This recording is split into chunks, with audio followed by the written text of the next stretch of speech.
La démarche de l'artiste, aller sur place, arpenter les lieux au grand air, prendre des photos et des vidéos, parfois des prises de vue de drone pour mieux cerner l'environnement du sujet.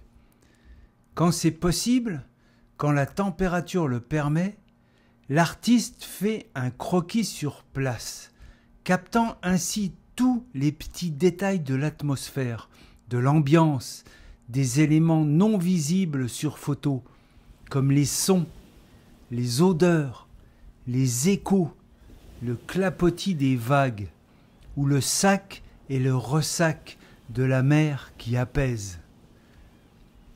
Le lieu inspire directement l'artiste, qui est au cœur de son sujet, faisant corps avec lui, réfléchissant à l'œuvre qui sera créée. Ensuite, l'artiste s'inspire de son croquis fait sur place. Il en fait un dessin au crayon de papier, parfois à l'aide de ses photos et de ses vidéos pour revivre l'instant présent.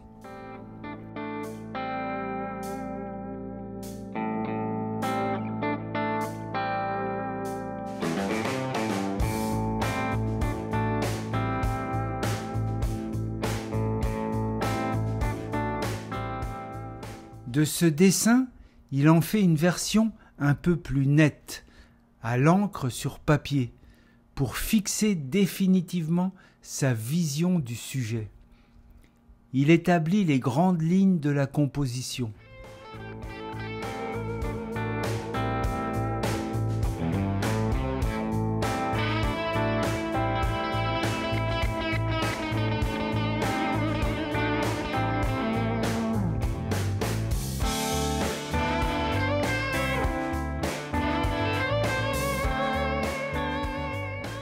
De ce dessin à l'encre, il va en faire une aquarelle et, éventuellement, une peinture en atelier.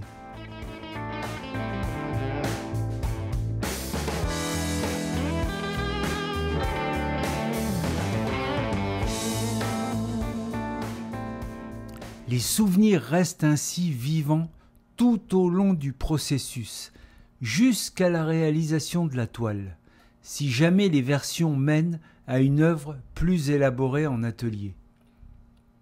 Il existe toujours plusieurs versions d'une même scène, comme il existe toujours plusieurs souvenirs d'un même moment.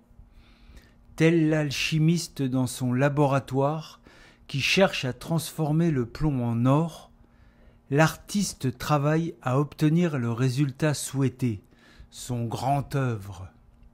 Du croquis sur le motif à la peinture en atelier, il y a tout un univers qui fait partie de la démarche artistique de l'artiste nomade qui parcourt les ports de pêche. Parfois s'aventure sur les petites routes en terre battue jusqu'à des phares isolés, apprend des lieux historiques visités, s'enrichit culturellement par le patrimoine matériel et ou immatériel d'un lieu ou d'une époque lointaine qui reste dans l'esprit collectif de telle ou telle communauté. Il y a tout ça dans un croquis. Un dessin au graphite, un dessin à l'encre, un dessin à l'aquarelle et une peinture. Il y a le moment vécu de l'artiste, ses sentiments et émotions, ses moments de contemplation et de rêverie, sa poésie et sa maîtrise du sujet avec lequel il fait corps. Il est corps, cœur et âme dans son œuvre. Et c'est ce qui rend le trait de crayon si important et le besoin de l'immortaliser au pinceau.